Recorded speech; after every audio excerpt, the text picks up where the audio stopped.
Theodore Roosevelt Jr., or Teddy, was the 26th President of the United States of America.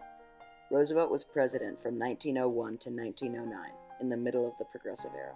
He personified the democratic ideals that were spread during this time, and was most notably a lover of the environment, fought hard for workers' rights, and made sure to always put democratic ideals before anything else. As a young child, Teddy spent much of his time outdoors, fostering his love of the wilderness and eventually leading to his many conservation efforts. He later moved to New York City and became the police commissioner and then the assistant secretary of the Navy. However, he quit this job once the Spanish-American War erupted and formed a small group of soldiers called the Rough Riders that he led into battle. This led to a Medal of Honor nomination and also caused McKinley to appoint him to the position of vice president. After President McKinley was assassinated, Teddy Roosevelt became the president and carried through on his democratic policies for which he strived for. Immediately after he became president, he started working to expand democracy both at home and abroad. He wanted to end the corruption of the Gilded Age and protect democracy at home through his Square Deal. The Square Deal stressed his 3 C's, which were conservation of natural resources, control of corporations, and consumer protection. In the U.S., he began with trust busting to expand the democracies he preached to the working class. In working to control the corporations and help protect consumers, Teddy oversaw the passing of the Elkins Act and the Hepburn Act, which strengthened the Interstate Commerce Commission and ensured that robber barons could not walk over the common man anymore. This expanded the democracies for the common man because it allowed them to ship their products for much lower prices on railroads. No longer did farmers who wanted to transport their goods have to use one corporation's railroad. The Elkins and Hepburn Acts made sure that the robber barons of the past could not unfairly tax poor farmers. To further his belief of protecting consumers, Teddy signed off on the Meat Inspection Act and the Pure Food and Drug Act. He created the Meat Inspection Act after hearing about the horrors of the meat industry in Upton Sinclair's The Jungle.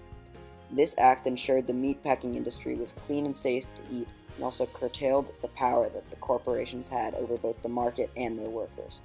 The Pure Food and Drug Act had a similar effect on the consumers, as it made sure food and drugs could not be mislabeled, making them safer for consumers and allowing the consumers to be more knowledgeable about what they were consuming. To follow through on his promise to protect natural resources, he passed the Forest Reserve Act. This had to be passed because big businesses of the Gilded Age wanted to expand west for resources to ensure that their company had sufficient materials.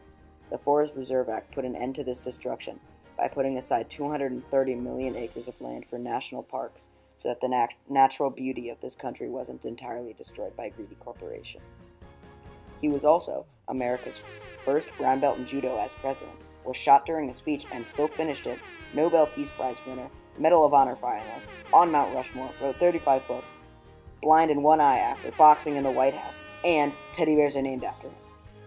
In addition to his fights for domestic democracy, he also looked to expand democracy in other parts of the world, specifically in Latin America. He did this through his Roosevelt Corollary, an expansion of the Monroe Doctrine that said the U.S. would intervene in the affairs of democratic nations if their rights were being infringed upon by European countries. He implemented this policy after Great Britain, Germany, and Italy blockaded Venezuela when it couldn't pay war debts from the Venezuelan Civil War. As this was a clear infringement on the rights of Venezuelan citizens, Roosevelt sent some of the U.S. Navy to Venezuela in order to help end the blockade. However, after this, a world court stated that it would give preferential treatment to blockading powers as opposed to those of other nations. This caused the Roosevelt Corollary to be put in place to help protect the victims of European oppression. Today, workers' rights are being oppressed, and national parks are at risk of becoming a thing of the past.